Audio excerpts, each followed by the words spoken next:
everyone, welcome back to my channel. I hope you all are doing well. If you are new in my channel, please subscribe and click the bell icon, then you'll get my all notification. And who have already subscribed and support me to grow, thank you so much. Today's recipe is egg shashlik kebab recipe. If you never have tried this recipe, please try. I hope you all will like this recipe. This is so healthy and delicious recipe. Now let's get started. আমি প্রথমে ডিমটা ready করছি। আমি এখানে 3টে ডিম নিয়ে নিয়েছি। আপনারা যতটুকু বানাবেন সেভাবেই ডিম নেবেন। এখন দিয়ে দিচ্ছি হাফ টিস্পুনের মতো লবণ আর দিয়ে দিচ্ছি ব্ল্যাক পেপার। এখানে সামান্য একটু ব্ল্যাক পেপার দিয়েছি। এখন এটাকে ভালো করে ফেটিয়ে নেব, এরপরে স্টিম করতে দেব। আমি এই হাঁড়িতেই স্টিম করতে দেব। আপনারা চাইলে স্টিলের বাটিতেও করতে পারেন, আর এটা ওভেনেও করতে পারেন, তবে ওভেনে ভালো স্টিমটা হয় না। তো আমি হাঁড়িতেই করছি।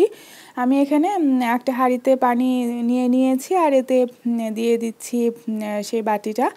এখন এটাকে স্টিম করতে দেব। স্টিম হয়ে গেলে আমি কেটে নেব। এটা আমার স্টিম হয়ে গেছে। ঠান্ডা হওয়ার পরে আমি এইভাবে করে কেটে নিয়েছি।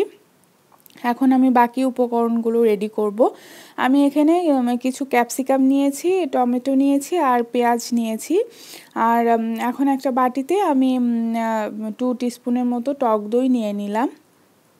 আর দিয়ে দিচ্ছি মরিচের গুঁড়ো। আমি এখানে 1 টিস্পুনের মতো মরিচের গুঁড়ো দিয়ে দিয়েছি। আর দিয়ে দিচ্ছি জিরের গুঁড়ো। এখানে 1 টিস্পুন জিরের গুঁড়ো দিয়েছি। আর দিচ্ছি ধনে গুঁড়ো। এখানে হাফ টিস্পুনের মতো ধনে গুঁড়ো আছে। আর দিয়ে দিচ্ছি আদা রসুনের পেস্ট। এখানে সামান্য একটু আদা রসুনের পেস্ট নিয়েছি। আর গরম মশলার গুঁড়ো নিয়েছি সামান্য একটু, আর একটু লবণ নিয়ে নিয়েছি। এখন সব উপকরণ একসাথে মিশিয়ে নেব। এরপরে এতে আমি সবজিগুলো দেব। এরকম ডিমের কাবাব খেয়েছেন কিনা জানি না, তবে খেয়ে দেখবেন। এটা হয়েও যায় তাড়াতাড়ি আর এত টেস্ট লাগে, মনে হয় না যে ডিমের কাবাব খাচ্ছি। কিছুটা চিজের কাবাবের মতোই লাগে, পনিরের কাবাবের মতো লাগে। তো একে একে আমি সব সবজি আর ডিমটা দিয়ে ভালো করে মাখিয়ে নেব। এরপরে আমি কাঠিতে গেঁথে নেব। আপনারা চাইলে সরাসরি তাওয়াতেও করতে পারেন, তবে কাঠিতে গেঁথে নিলে আসলে দেখতেও ভালো লাগে, খেতেও ভালো লাগে।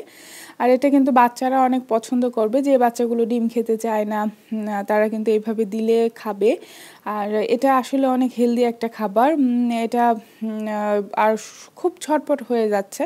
ডিমটা স্টিম হতেও বেশি টাইম লাগে না। আর এটা বানাতে ঘরে যা আছে তাই দিয়েই বানানো যায়। তো এটা বানাতেও সহজ, খেতেও ভালো লাগে। যারা এখনও ট্রাই করেননি তারা অবশ্যই ট্রাই করবেন। তো আমি একে একে এটা গেঁথে নিচ্ছি। এরপরে আমি এটাকে তাওয়াতেই ভেজে নেব। আপনারা চাইলে ওভেনেও করতে পারেন, আবার চাইলে গ্রিল মেশিনেও করতে পারেন। তো এইভাবে একে একে আমি সবগুলো গেঁথে নিচ্ছি।